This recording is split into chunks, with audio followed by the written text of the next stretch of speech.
Well, our own Jeremy Fowler released an article with NFL executives predicting award winners, and one executive had this to say about Dak Prescott. Quote, I think he's going to have his FU season, shut everybody up, and win MVP. All right, someone who's going to be covering that game, my girl Kimberley A. Martin. Great to have you with us. Stephen A. Hello, That's Kimberley. a strong Hello, Kimberley. quote there from an executive. He's going to have his FU season and shut everybody up and win MVP. Your reaction? It ain't gonna happen, number one. Number two, I don't give a damn who that executive was or what the hell they said. They're wrong. Here's the reality of the situation. When it comes to the regular season in the months of September through December, that's when the MVP is decided. Dak Prescott has already played at an elite level on several occasions throughout his career in the regular season. We all know this. And so the notion that Dak Prescott is all of a sudden going to do something so special when it comes to the MVP conversation, that's a misnomer. That's very, very misleading. Who gives a damn at this point? I expect him to perform during the regular season. He has performed during the regular season. His record in the month of December is 21-8 in his career during the regular season, which is one of the best in the business. So we're supposed to sit up here and act like it's a big deal. Oh, he's going to shut everybody up with an MVP conversation. The MVP is determined by your regular season performance. But the real test for Dak Prescott comes in January. So this fact that somebody's bringing up what he's going to do for the MVP, shut the hell up, whoever you are. We don't care. Because in the end, that's not what Dak Prescott is going to be judged by. For example, Dak Prescott is negotiating his deal, by all accounts, to re-up with the Cowboys. They're close to a deal getting done, right? It's going to be north of $55 million. It's probably going to touch on $60 million. Why would Dak Prescott get that money? Because of what he did in the regular season. So we know this. We know this. Don't try to distract us from what he's really going to be judged by. I don't care about anybody else. I'm here in Dallas. I hope I do run into Dak Prescott because I'm going to look him right in his face if he asks me. And I'll be like, just yo, man. What's up? January. Care about what you do at this point. Been in the league 8 years. You got 2 playoff victories. I know what you can do during the regular season. Back-to-back 12-win seasons. We know. And you're going to be in the MVP conversation. You were number 2 last year. Where'd I get the Dallas Cowboys? Their ass was still home when it counted. I want to hear it. MVP conversation. You ain't getting away with that. It means nothing. He will not win the MVP. But even if he's in the conversation, who cares? It doesn't matter. What matters is January, baby. Man, January.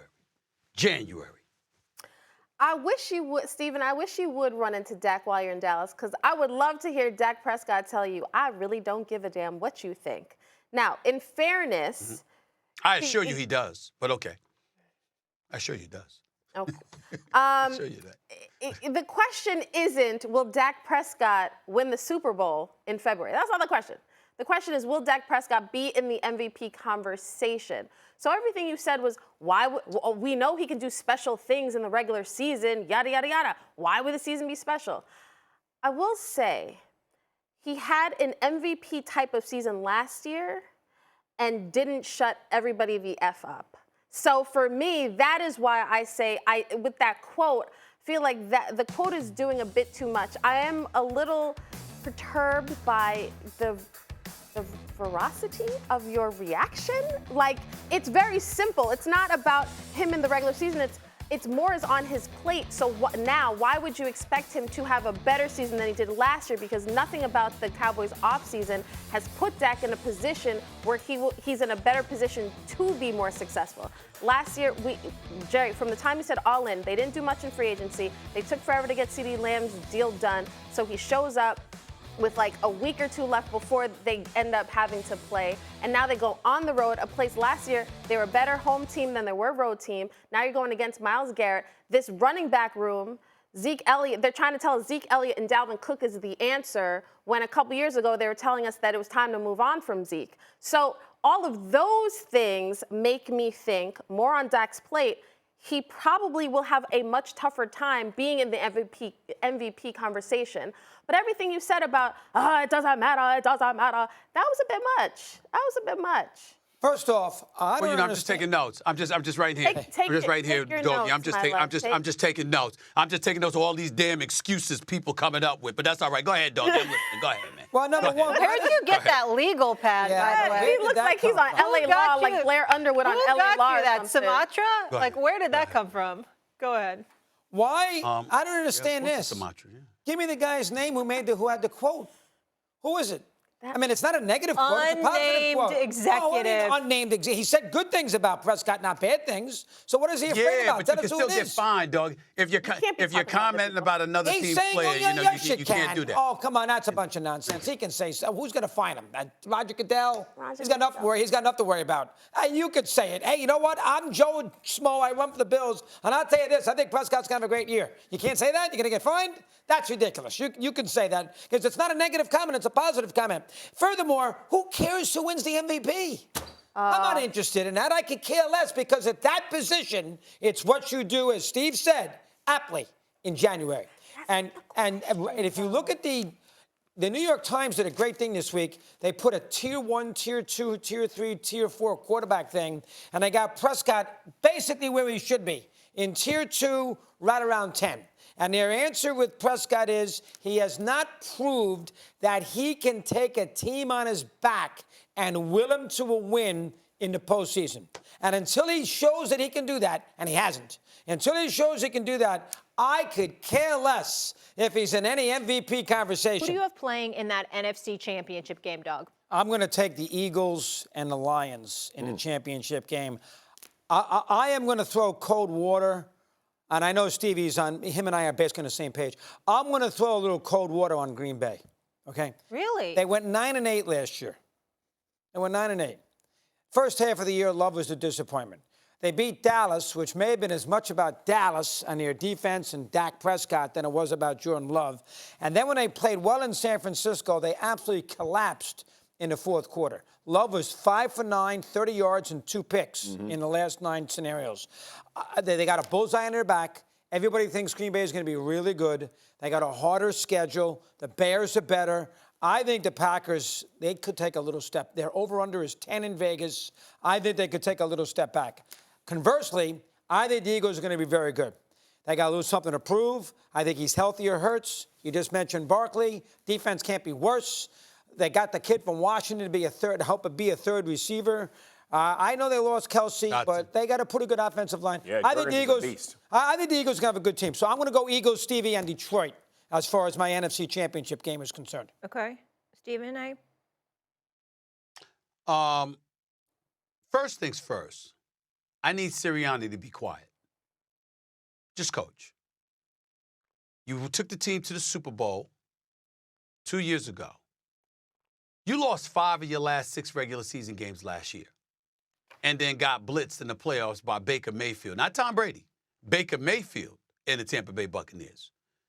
And the primary reason for that, Jeff Saturday, Doggy, is that both coordinators departed. Got head coaching jobs in Arizona and Indianapolis, respectively. So I was on you, Sirianni, and the team nosedived. Now, you got Kellen Moore there as your offensive coordinator now. And you got Saquon Barkley. But make no mistake, you on the clock. We're watching you. Because if you look at the Philadelphia Eagles, they're loaded. Offensively, how much more do you need? Yeah. You have one of the best offensive lines in football.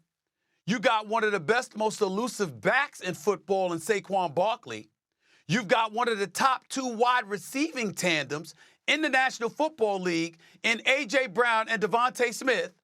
And you got a big-time tight end. Last time I checked, Dallas got her and considered a scrub or some marginal player. The brother can ball. What don't you have if you really, really look at it offensively? Now, defensively, obviously there needs to be vast improvement, and we get that, okay?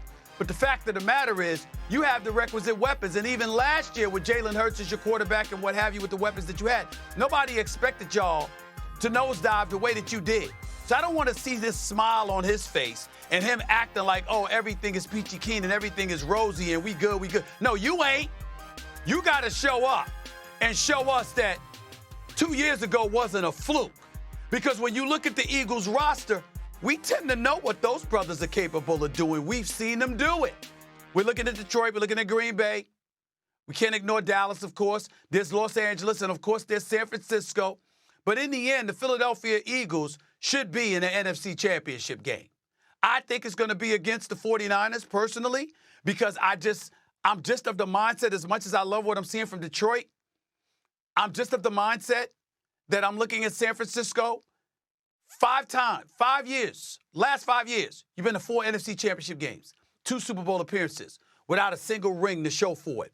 With us universally recognizing Kyle Shanahan as an elite head coach in the game. At some point, you got to kick in the door. I'm giving them one more chance to do it. With Christian McCaffrey, with Deebo Samuels, with retaining Ayuk, keeping George Kittle's re-up and restructuring Trent Williams' deal, making sure he got his money because you want to protect Brock Purdy. I'm just looking at San Francisco, and I'm like, this is it. If you don't do it this year, everything falls apart. They got to do it. They know what level of urgency comes along with it. I'm going to bet on them and the Philadelphia Eagles to meet in the NFC Championship game for a Super Bowl berth on the line. Yeah, I like it. But listen, I think you're talking about when Doggie's talking about the Lions, the Eagles, and the 49ers. I think we've named the 3 top teams in NFC as you're looking at it. So I don't have a major issue either way. I would say this, though. I'm going Lions and Eagles, and I'm going to focus a little bit on the Lions because we've all touched on the Eagles, and you touched on the 49ers. They have, if not the best offensive line in football, a 1 or 2 compared to the Eagles, right? Like they're right neck and neck on how good their offensive line is. I think that's why I put them over the 49ers. Let's be honest, the Lions gave that game away against San Fran, right? Like that's one that's going to haunt you and be in your crawl, for your lifetime, right? Like Dan Campbell's going to everybody on that team. Goals, yeah, Jeff. man. I mean, take the points, right? So it was a gut punch, but I will say they can respond because of the physicality of which the Lions play with. That's why I'm putting them back in there. Goff has shown he can be explosive and when he's got the receivers going, but when it turns into a ground and pound, play action, the Lions are as good as anybody. And so I'm going to say the Lions and the Eagles. I'm going to go to the Eagles side just briefly because y'all both touched on it. They are loaded. And Stephen A., you did about as good a job as you can about setting out how good. There is no position offensively where you can say another team, which is hard to say, anywhere in the league, receiving core, got to be one of the top in the league. Offensive line, got to be one of the top in the league. Running back now, got to be one of the top. Quarterback, got to be one. Like, you look around, there is no more excuses. Howie Roseman has done an incredible job of acquiring talent. He's done his job. No doubt. And he does his job year in and year out. I'm going to say this. The Vic Fangio pickup to Philly is the difference maker.